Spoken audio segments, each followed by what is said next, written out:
नमस्कार दोस्तों, क्या आपने कभी सोचा है कि भगवान शिव को इतने सारे नाम क्यों दिए गए हैं?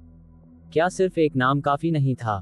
नहीं, क्योंकि शिव कोई साधारण देवता नहीं, बल्कि सृष्टि के आधार हैं, विनाश के स्वामी हैं, और सच्चे प्रेम और भक्ति के प्रतीक भी हैं। उनके हर नाम के पीछे छुपी है एक रहस्यमयी कहानी, एक गहरी सीख और एक ऐसा संदेश जो हमें जीवन की सच्चाई सिखाता है। तो चलिए, महादेव की इस अद्भुत यात्रा की शुरुआत करते हैं और जानते हैं उनके कुछ रहस्यमयी नामों के पीछे छुपे रोचक किस्से। महादेव, देवों के भी देव। आज हम बात करने वाले हैं महादेव नाम की। शिव को महादेव क्यों कहा जाता है? क्या बाकी देवता कम शक्तिशाली हैं? नहीं, लेकिन जब देवताओं को भी किसी समस्या का समाधान नहीं मिलता, तो वे भी एक ही नाम पुकारते हैं, महादेव। क्योंकि वो सिर्फ पूजे नहीं जाते, बल्कि सृष्टि को संतुलन में रखने के लिए हर बार खुद संकट झेलते हैं। यही कारण है कि वे देवों के भी देव कहलाते हैं। नीलकंठ, विष को अमृत बना देने वाले। अब हम जानेंगे नीलकंठ नाम के पीछे की कहानी। समुद्र मंथन हुआ, अमृत निकलने से पहले आया भयंकर कालकूट विष। ऐसा विष जो अगर जमीन पर गिरता तो पूरी दुनिया जलकर खाक हो जाती। अब सोचिए, ये विष कोई नहीं पी सकता था, न देव न दानव। तब शिव ने इसे पी लिया, लेकिन निगला नहीं। उन्होंने इसे अपने कंठ में रोक लिया और उनका गला नीला पड़ गया। इसीलिए वे कहलाए नीलकंठ, जो विष को भी अपने भीतर समा ले, लेकिन किसी और को नुकसान न होने दे।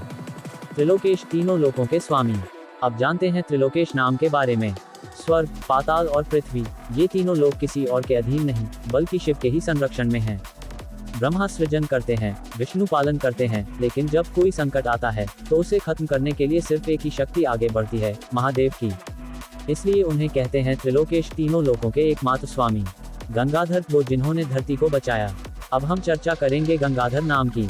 अगर गंगा सीधे स्वर्ग से पृथ्वी पर गिरती तो इसकी जलधारा इतनी तेज होती कि पूरी पृथ्वी बह जाती। लेकिन फिर आए भगवान शिव।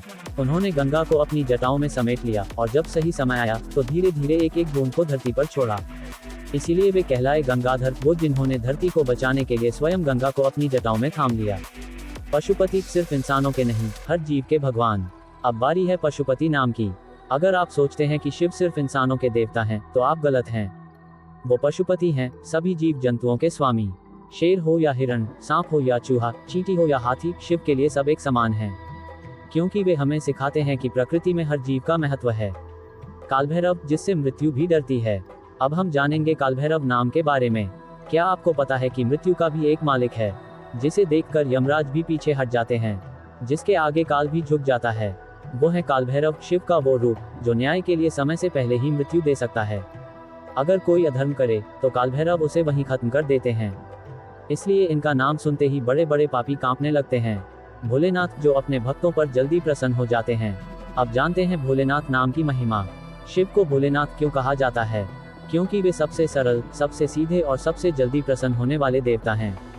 कोई माला न चढ़ाओ, कोई बड़ी पूजा न करो, बस एक बार सच्चे दिल से हर हर महादेव बोल दो और शिव की कृपा मिल जाती है। यही कारण है कि दुनिया में सबसे ज्यादा भक्त अगर किसी देवता के हैं तो वो महादेव के ही हैं। तो दोस्तों, शिव के ये नाम सिर्फ नाम नहीं, बल्कि उनकी अनगिनत शक्तियों और गुणों के प्रतीक हैं।